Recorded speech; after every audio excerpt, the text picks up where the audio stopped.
Good evening, book lovers. Welcome to another episode of Cath-Lit Live. I am your host, Amy Cattapan. If you are new here, what we do on Cath-Lit Live is I bring you interviews with Catholic authors who have new books releasing. And if you haven't yet checked out the Hallow app, I just celebrated my 5-year Hallow-versary. It has been 5 years since I first downloaded the Hallow app when I met one of the co-founders at the C3 conference. And I was just at the C3 conference for my 8th time this past week. And it was all coming back to me because I was in the same location, same hotel where I met Alessandro from the Hallow app. And it's been amazing to be using the Hallow app for the last 5 years. So if you haven't checked it out yet, you can download it for free at hallow.app/cathlitlive. Well, tonight I have a guest that I have known for, I don't know, a good number of years now, because we met through the Catholic Writers Guild when she was one of our young volunteer helpers, and she has really come up in the writing and publishing world. So we're going to be talking tonight with Rebecca Martin. So Rebecca W. Martin is a lay Dominican and lifelong Catholic with too many cats, a deep affection for semicolons, and very few hobbies besides publishing. Full-time, she works as acquisitions editor for our Sunday Visitor. On the side, she is an assistant editor for Chrism Press, an editor for the Central Province Lay Dominicans. She's an active member of the Catholic Writers Guild, as I mentioned. That is where I met her. And she lives in Michigan with her husband and 3 feline assistants. So please help me welcome Rebecca Martin. Hello, Rebecca. Hello, Amy. How's it going? Good. I'm so glad to have you on. I was just saying, I've known you for I don't know how many years, because we met through the Catholic Writers Guild. It's been like 10 years at this point. Yeah, it probably has been like 10 years. You are one of the great success stories, I think, from the Catholic Writers Guild, because you've gone on to do so much, working your way up as an editor. And now this is your debut novel, right?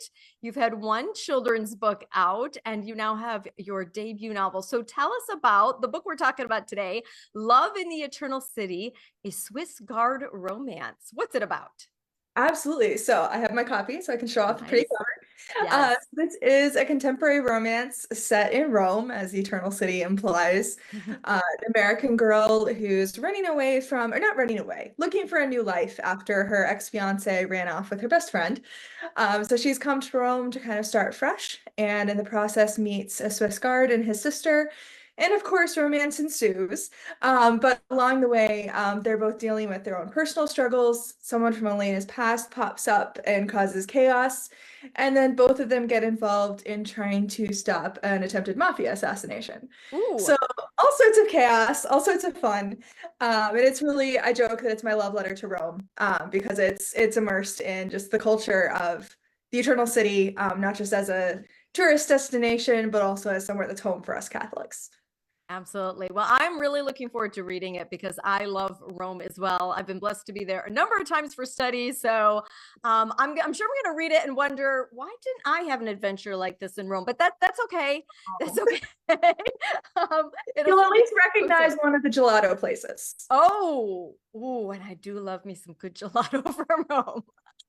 I'm sure I recognize a few sites that you include in there. So why did you do this as a contemporary romance? Because, I'm a member of the American Christian Fiction Writers and the Catholic Writers Guild. And let's be honest, our evangelical friends way have us beat on the contemporary Christian romance genre. We don't see as much of it in the Catholic world. So what brought this about for you? So as it started out as me setting a challenge for myself. I've been reading a bunch of Christian romances and sort of went, there's a formula. I think I can do it. So it started as a personal challenge, but as I went through it, as I continued writing and started talking to friends about it and whatever, I realized we really belong in the romance genre, almost maybe more than anywhere else, because true romance, the true love story, is rooted in Christ's death on the cross. It's rooted in our faith, and our faith is a love story. And so as I kind of kept moving, I realized, you know what?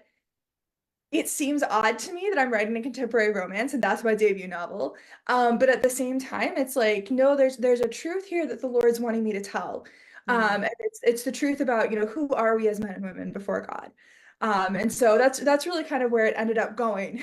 It definitely started as a personal challenge, but I started to find more meaning in it as I continued writing.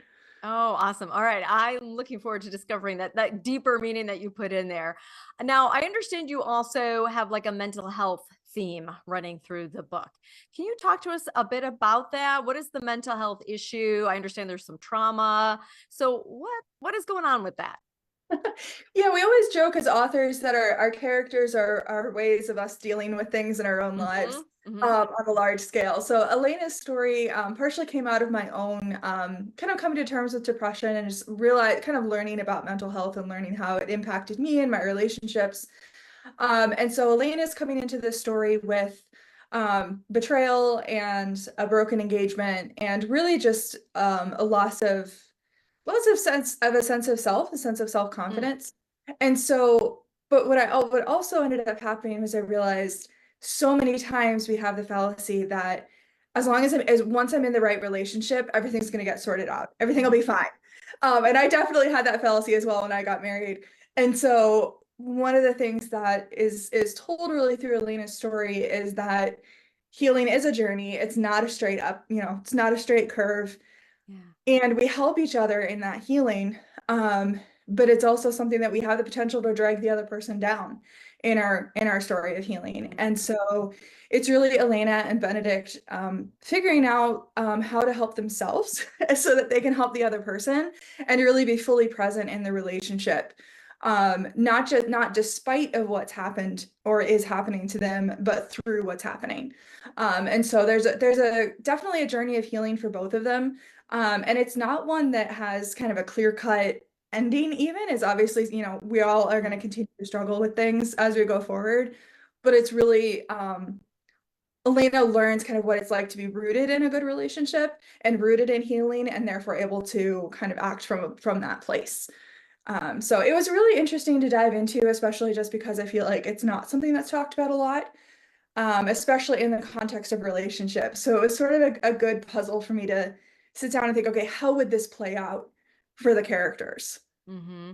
Yeah, definitely something that needs to be talked about. I'm glad you're bringing that up. And fiction is such a great way to tackle, I think, these difficult subjects because sometimes people need almost that little bit of distance between reality and fiction to kind of shed a light on reality, right?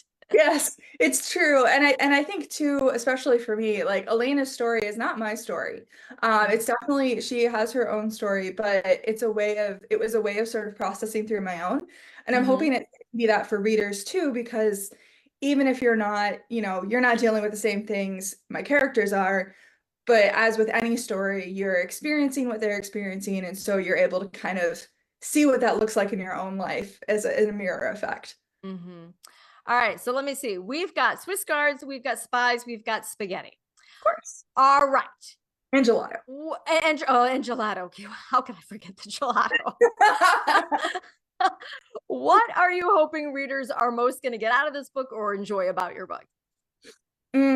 Really, the biggest thing I'm hoping is I mentioned earlier, it's my love letter to Rome. And I know it had such a profound effect on me when I studied in Rome as a college student. And so really a lot of it is I just want readers to experience Rome. I just want them to like walk the streets with Elena and Benedikt and, get this insight into how the Swiss guards work and really just enjoy being in this beautiful city with fun characters and a fun story, but kind of be transported out of our own life, out of our own experiences. And I am under no illusions that it's great literature. It's a beach read. Absolutely, absolutely recommended as We a need beach read. those. We need beach reads. And so I'm really hoping this is the beach read that you're gonna, sit down and enjoy and be transported and just really, yeah, just really have fun with. Awesome. And I Well, would say with the Swiss Guard point, the Swiss Guard details are accurate because I had a Swiss Guard help me out. So ooh, I I like have that. found more things about Swiss Guards than you can find on the internet, that's for sure. Oh, I like it. All right. Well, this is the beach read we all need as our summer is winding down. So tell us, Rebecca, where can we find the book and where can we learn more about you? Absolutely. So Chrism Press is my publisher. So chrismpress.com. They're actually still running a pre-order sale here for a few days. So 15% off. And Nice. also running a giveaway. So there. But Chrism Press is first place to order, Amazon. And I believe you can order it through Barnes & Noble as well. And for me, RebeccaWMartin.com and Instagram is pretty much website and Instagram are where I'm active. So, and my Substack is Virtuous Fluff because that's what I write. Nice. Virtuous fluff. I love it. Yes.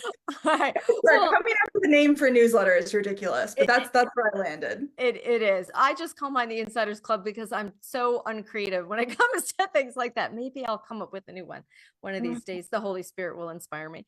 Tell him to share some of it when he Yeah, does. yeah, all right. Oh, well, thank you so much for coming on, Rebecca, and I wish you the best with your debut novel. Thank you, Amy. I appreciate it. All right, we're gonna wait to Rebecca. All right. So this is a book I really am looking forward to. Anyone who follows me on social media, and you can find me everywhere as AJ Cattapan, because that's what my children's books were published under. And like Rebecca, my website and Instagram, usually the best places to find me. But I do love Rome, and if you followed me, you know I haven't been back there in 5 years now. And so my heart is longing for some Rome time. So I'm really looking forward to checking out this book from Rebecca. If you think you want to check it out, or if you've already checked it out, would love to hear from you in the comments.